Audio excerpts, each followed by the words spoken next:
संसार में किसी भी कला को यदि आपको सीखना है तो गुरु की आवश्यकता पड़ती है। इसी प्रकार सफल जीवन जीने के लिए और जीवन का सच्चा आनंद पाने के लिए हमें सद्गुरु की आवश्यकता पड़ती है, क्योंकि जीवन में जब तक सद्गुरु नहीं है यानी प्रकाश नहीं है तब तक हमारा जीवन अंधकार में ही होता है। और ये बात जिन्होंने सद्गुरु की शरण ग्रहण की है ये उनके अनुभव में होगा।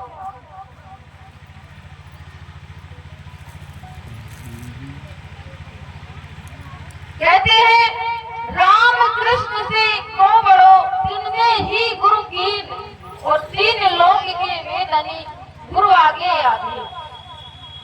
जब परमात्मा कृष्ण अवतार राम अवतार में आए तो उनको भी सद्गुरु की आवश्यकता पड़ी। तो हम आपको इस जीवन की पूंजी पाने के लिए एक गुरु की आवश्यकता पड़ती है। और उस कहते हम कथा भागवत रामायण कितना भी पढ़ ले 6 शास्त्र पढ़ ले लेकिन शांति तो तभी ही मिलेगी जब आपको सच्चे गुरु की शरण और उसकी कृपा मिलेगी। चाहे आप समस्त संसार में कितना ही विद्वान बन जाए कितने भी ज्ञानी बन जाए लेकिन जब तक आप पर गुरु की कृपा नहीं होगी तब तक आपका मन शांत नहीं होगा। और जीवन जब भी सफल भी होता है, जैसे भगवान कृष्ण ने कहा है कि वर्तमान में जियो। वर्तमान जो आज है जो समय निकल गया उसका हम कुछ कर नहीं सकते और कल का हमको पता नहीं है, लेकिन आज का जो समय है उसको सही ढंग से जियो, उसको निष्कामता में जियो, क्योंकि व्यक्ति बिना कर्म के नहीं रह सकता। इसलिए कर्म में अधिकतर निष्कामता होनी चाहिए, लालच नहीं होनी चाहिए, परमात्मा से सच्ची लगन होनी चाहिए, सद्गुरु से सच्ची लगन होनी चाहिए। जैसे तो जब हमारा तार सही ढंग से उस सद्गुरु से जुड़ जाता है तो हमारा काम वैसे ही होता है जैसे कि एक कछुआ होता है, वो जल में अंडे देता है और अंडे देने के बाद उनको छोड़ देता है, उनके पास नहीं जाता। उसको जो है चिंतन के द्वारा ही उसका पालन होता है। उसी प्रकार उस परमात्मा का कार्य जब हमारा उनसे जुड़ जाता है तो चिंतन के द्वारा हमारा पूरा सारा काम उनकी कृपा से सफल होता है। इसी प्रकार एक जो है छोटा सा उदाहरण है,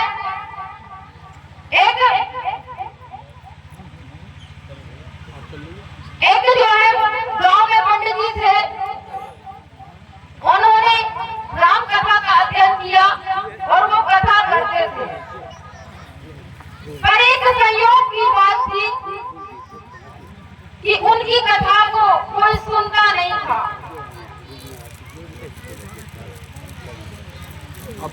उनकी कथा को कोई सुनता नहीं था। तब जो है बैठो तो बैठो उनकी कथा को कोई सुनता नहीं था, पंडित जी की कथा को। तो उन्होंने पंडित जी ने क्या सोचा, यदि हमारी कथा कोई सुनता नहीं है तो हम ही सुनाएंगे। तो उन्होंने मंदिर में जाके अपनी कथा सुनाई भगवान को।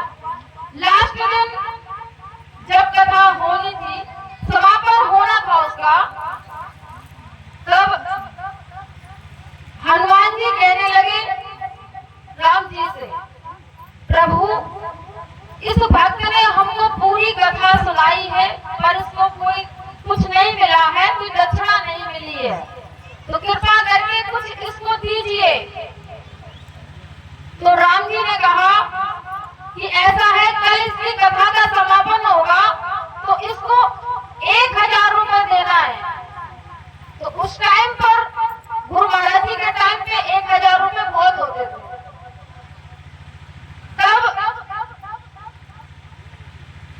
ये बात वहां पे एक सेठ जी पूजा करने आए, उन्होंने सुन ली। तो उसने कहा कि आज ही मैं उस पंडित जी से जाके सौदा कर लेता हूँ। घर पे गए और कहा, पंडित जी ऐसा है, मैं आपको 500 रुपए देता हूँ और कल जो आपकी कथा में चढ़ावा आएगा वो सारा मुझे दे देना। ठीक है, बेचारे पंडित जी ने उनको हाँ कर दी और 500 रुपए उनसे ले लिए सेठ जी से। तब अगले दिन कथा हुई और जब कथा हुई तो कोई भी नहीं आया और ना एक भी पैसा आया। तो सेठ जी को बड़ा खला कि मेरे 500 रुपए मेरे फालतू में चले गए और 1000 रुपए जो मैंने सुना था वो तो किसी ने दिया नहीं। उन्होंने सोचा कि अब जो है हो सकता है भगवान भी मुझे ठग रहे हैं। तब उसने रात्रि में गया मंदिर में और भगवान राम की और हनुमान जी की प्रतिमा थी, तो वो बड़े गुस्से में था कि मेरे फालतू में 500 रुपए चले गए और कुछ आया भी नहीं, लगता है ये मूर्तियां झूठ बोलती है। तो उसने ज्यों ही टांग उठाई प्रतिमाओं को मारने के लिए, तो हनुमान जी ने उसकी जो है टांग पकड़ ली। सेठ जी की टांग पकड़ ली तो जो है बहुत चिल्लाने लगे, कहने लगे ये क्या हो गया, मेरे 500 रुपए भी चले गए और मेरी टांग भी चिपक गई। हनुमान जी बोले ऐसा है, तूने 500 रुपए तो दे दिए, राम जी ने कहा था 1000 रुपए पंडित जी को देना है, तो 500 और देगा तब मेरी टांग छूटेगी। तब जो है सेठ जी को 1000 रुपए दे देते। तो यदि हमारा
उसको पता नहीं है, जब उस अपने आप से विचलित हो जाता है, अपनी पहचान से भूल जाता है पहचान को, तो उसकी हालत भी विचित्र की तरह हो जाती है।